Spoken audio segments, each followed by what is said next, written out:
ha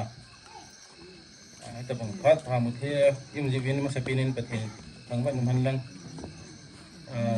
ni ita bang kin bu na in sung mi ten kan nei na wa adi a asunga kutula cheng ong sepu ka paulam hin tule hugung langa hugung lam kai le hugung bi te se mo jo se na chung wa ta ki pa na kan pungin he tule ki pa thu se pe dai ti chun ka bial din do ki ta lo dai jin sei thang le ki mic sound system ho yong hi kyo in sungin sumda pa ya la di gile sum ka nei lo di wa hin yong le hugung lam kai ho en in sungai lu ne alin te sound system ho in pi ya win hugung lam kai ho chung aven ki pa thu kan sei ki ne tule chikin hi injon jong linin thamgat an sei jap tain in sunga hi kisi hi jong le he nu te hi jingin ka u te ho hi thamgat anung tap jap bin ya chu in sunga hi kin hi mi upa hi na hilaya bol ki bol hi in tu le be ho jong ki thanga ka hong mang tu le be ho hi isa ho hi tu le be hong kan ni khom ta pu in ke hin pinam ka tile thil hi ka vet le lin boy ma chu khulanga coachinga jaw di jun de bang ten thil ki mang thei pu in ama on pha de ki tile tu ni hung vet ba hi ya chu tu le be hong khom ta lo wa ke mo in sungin ke ho na kan ni wa kin hi ki bol je ngai ji chun du le tu le be ho isa ai ni thanga ho hin in sunga kin ne wa ti tu le be he cha lo hom ti ni ri gel pi bin ti ong chu tong taw na he chule kin hin bun pi hi injon ki pu to se dan se bin ai de puin in sunga hin in sungmi te chang hin kani kham wa ka chapau dol hin na pachan na pa hi ho bung mi pi te he na mai jam se ma taw na ma ba na ding a jong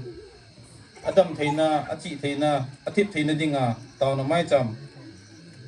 ngai cha cha la hi chi kan gel khom wa kan bol wa hi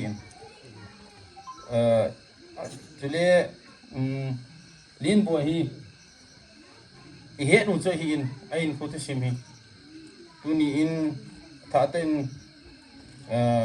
kenong ka gel do in ahing nu hi in chule an ko kha anu hi ama ni di ti man lang le ake pa hon ding dan hi seijo lo ki pa na ni hon de hi mi kol ho ai lo le hindu ho za ta mo hi ve na le hita bang lo hin na pa chen na ni ti ngu le aling ko wa po wa min kholaya le lam pia zo le le pi yung hi lin bo yong hi i ve na le ki het dan hin tu ni chen hin hita bang mark percentage hin mo do hi ka sei khil lo le ko bai be lo ding ka yin chai ya tu hita bang ho hi iti mai cham sim no kim dam ki hi ki ma lung ge le hi ya ju tu ni hi to le bui tham ho na to tham ho bui the long le ben ta bang kin ho hi bolu te tia chu hung ki gen tha hi lin bo hi sei ma bang chun tu class 12 an sim pa na hi anu nan da tha pa hi iga ge la le chapang cha he wang hin alung ge la hin phaman ding dan ka sa ma le ita bang pachan na hin ni jo inte ti ong ka ta san lo hi yang le man pathen nung sin in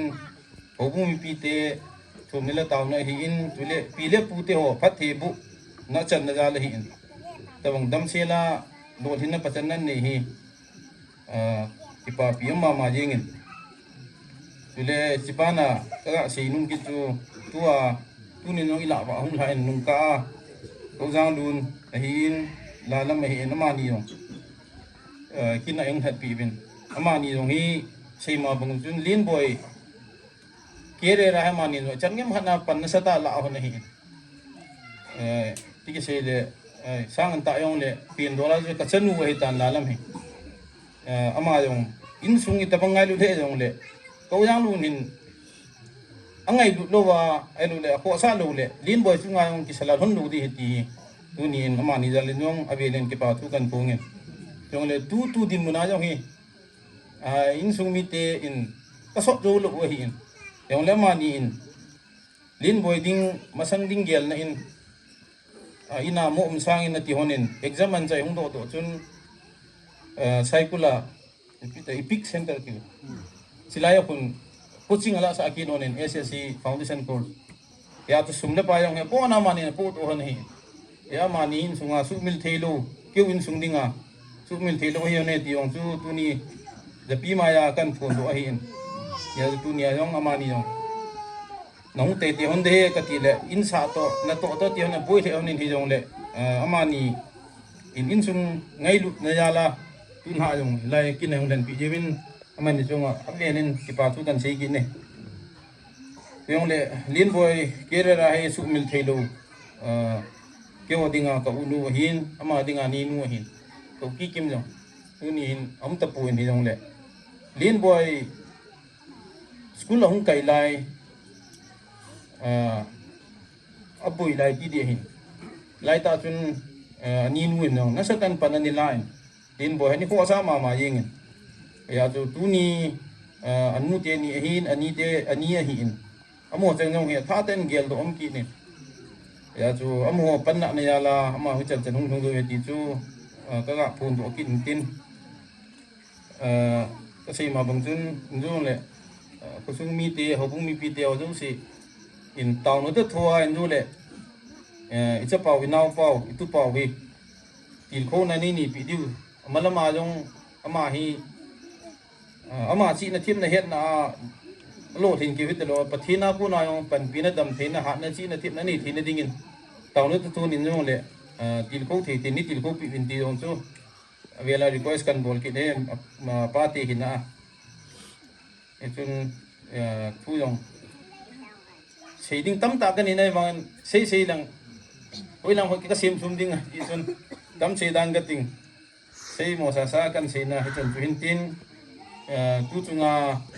kin thim puai pan pi u kusunga het diken sa tu tungin kipa ta na mayong phat ho ru pi thei jibin ama chunga velen kipa tu kan se ni chunin sung mi ten hilpe man tam ta pinu mu leng nei lo ha se te ki chun aki bol ju pun yong le meeting i ma hi yong le tu chung chapau mai jam sim na tim po hong pen pijarin sung mi ten ki pa na yalin pun sil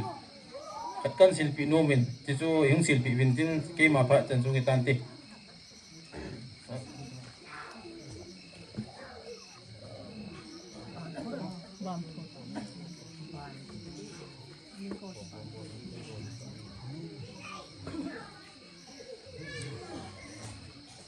ki pa e ke ma pha chan chu tan ti